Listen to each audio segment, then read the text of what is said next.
umalis. Yun po ba mapapasinungalingan natin na ang mga kapatid ngayon na umaalis, pamilya at maayos ang pananampalataya na gumugol ng dekadang panahon at hindi bibirong pagod, sakripisyo at pera para sa gawain at iglesyang sinampalatayanan natin pare-pareho. Kanino siya insecure, bro? Kay Brad Rodel or kay Danny ba? Insecure siya sa lahat naman, insecure po siya. Yun. Kanino po siya insecure, bro, na KNP?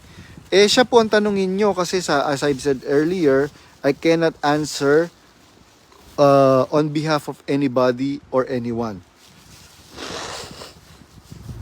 Siya po ang insecure, siya po ang tanungin po ninyo. Ayun lamang po, continue ko na po yung trabaho ko po. Yan, ganda po ng paligid po namin. Bye-bye po.